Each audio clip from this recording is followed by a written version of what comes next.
Assalamualaikum warahmatullahi wabarakatuh. Perkenalkan, nama saya Dini Aulia Hayati dengan NIM 2023 12 11 033.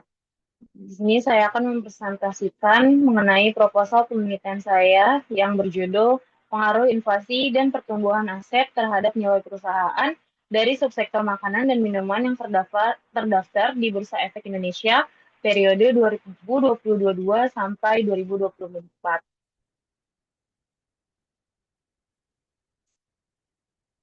Selanjutnya, saya akan membahas mengenai latar belakangnya, yaitu nilai perusahaan ini merupakan indikator penting yang mencerminkan persepsi investor terhadap kinerja dan prospek perusahaan di masa depan.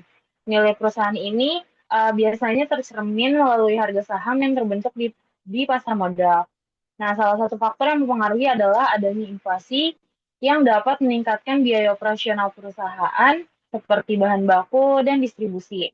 Selain itu, pertumbuhan aset sebagai faktor internal juga berperan penting karena mencerminkan ekspansi dan kinerja perusahaan. Nah, berdasarkan grafik pada slide sebelumnya, inflasi mengalami fluktuasi pada periode 2022 sampai 2024 yang menunjukkan adanya tekanan ekonomi yang berdampak pada perusahaan. Nah, selanjutnya yaitu saya akan membahas mengenai rumusan dan tujuan. Rumusan masalah dalam penelitian ini adalah yang pertama yaitu apakah inflasi berpengaruh terhadap nilai perusahaan pada subsektor makanan dan minuman periode 2022 sampai 2024. Lalu yang kedua, apakah pertumbuhan aset berpengaruh terhadap uh, terhadap nilai perusahaan pada subsektor makanan dan minuman periode 2022 sampai 2024. Nah, pada tujuan penelitian ini adalah yaitu yang pertama menganalisis pengaruh inflasi terhadap nilai perusahaan dan yang kedua yaitu menganalisis pengaruh pertumbuhan aset terhadap nilai perusahaan. Selanjutnya, untuk landasan teori pada slide ini yaitu di sini penelitian saya ini menggunakan dua teori utama, yaitu agency theory dan signaling theory. Yang dimana agency theory ini menjelaskan hubungan antara manajemen dalam mengelola perusahaan untuk meningkatkan nilai perusahaan. Lalu pada signaling theory ini, informasi perusahaan menjadi sinyal sebagai investor dalam menilai prospek perusahaan. Lalu dalam penelitian ini itu ada konsep variabelnya, itu ada inflasi, pertumbuhan aset, nilai perusahaan, dan leverage. Yang dimana inflasi ini meningkatkan biaya operasional, lalu ada pertumbuhan aset, yang pertumbuhan aset ini mencerminkan itu ekspansi, dan nilai perusahaan itu yang diukur dengan Tobin skew, dan leverage itu struktur utang perusahaan yang memengaruhi risiko dan keputusan investor, yang dimana leverage ini digunakan sebagai variabel kontrol. Selanjutnya, pada penelitian terdahulu dan riset gap, yang dimana di sini ada 3 penelitian terdahulu yang saya cantumkan, yaitu menurut GWP dan Cipta pada tahun 2024, itu inflasi itu berpengaruh negatif signifikan terhadap nilai perusahaan. Sedangkan pada Christie et al. Tahun 2023, itu inflasi mempengaruhi harga saham melalui peningkatan biaya dan penurunan minat investor.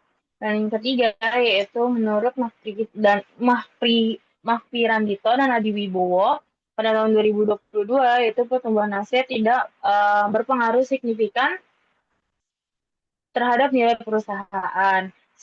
Selain itu, penelitian sebelumnya juga masih banyak menggunakan periode-periode sebelum pandemi dan belum fokus pada subsektor makanan dan minuman periode tahun 2022 sampai 2024 sehingga penelitian ini dilakukan untuk mengisi riset gap tersebut. Nah, hasil penelitian terdahulu itu menunjukkan ketidakkonsistenan terkait pengaruh inflasi dan pertumbuhan aset terhadap nilai perusahaan. Selain itu, sebagian besar penelitian masih menggunakan periode sebelum pandemi dan belum banyak yang fokus pada subsektor makanan dan periode pemulihan ekonomi pada tahun 2022 sampai 2024. Selanjutnya di sini ada hipotesis dan kerangka pemikiran. Nah, di sini saya ada dua hipotesis, yaitu Inflasi berpengaruh negatif dan signifikan terhadap nilai perusahaan pada sektor manufaktur, subsektor makanan dan minuman yang terdaftar di Bursa Efek Indonesia periode 2022-2024. Singkatnya, H1 ini yaitu inflasi berpengaruh negatif terhadap nilai perusahaan. Untuk H2-nya yaitu pertumbuhan aset berpengaruh terhadap nilai perusahaan pada sektor manufaktur, subsektor makanan dan minuman yang terdaftar di Bursa Efek Indonesia periode 2022 sampai 2024, yaitu di mana H2 ini itu pertumbuhan aset yang berpengaruh terhadap nilai perusahaan. Kerangka pemikiran ini juga menunjukkan bahwa inflasi dan pertumbuhan aset mempengaruhi nilai perusahaan dengan leverage sebagai variabel kontrol.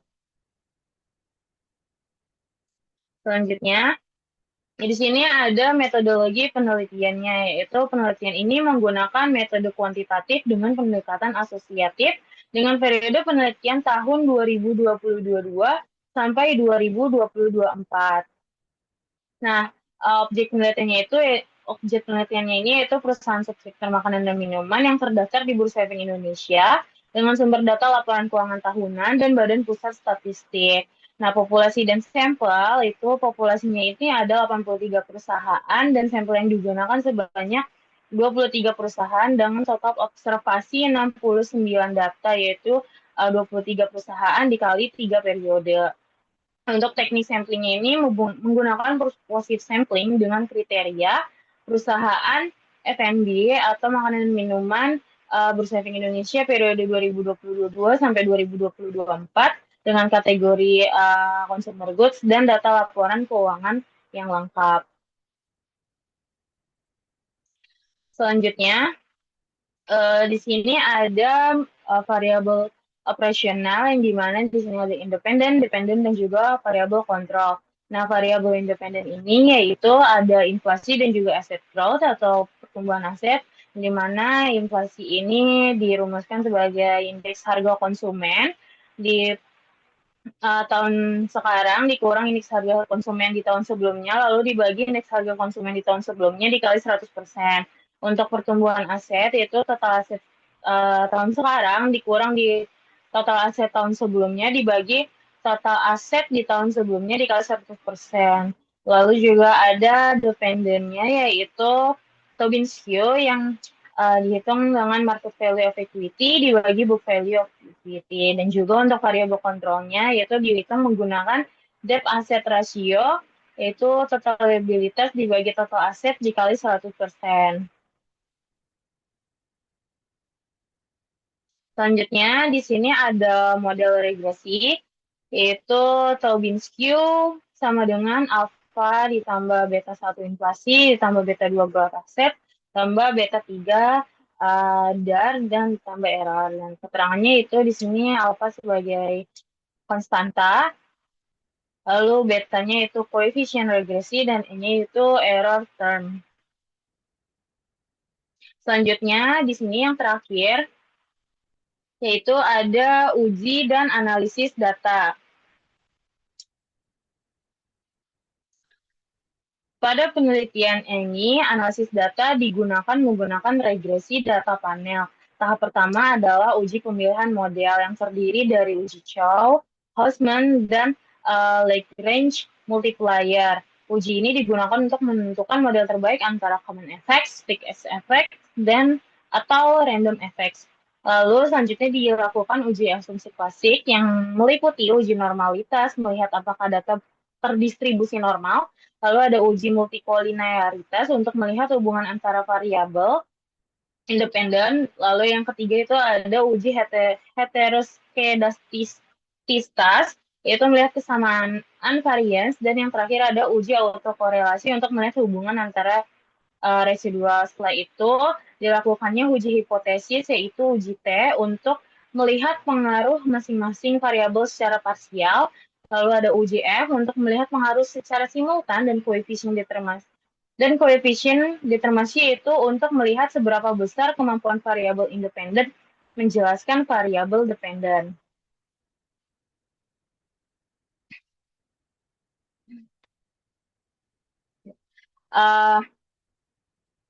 Demikian pemaparan dari proposal skripsi saya. Terima kasih atas perhatiannya. Assalamualaikum warahmatullahi wabarakatuh.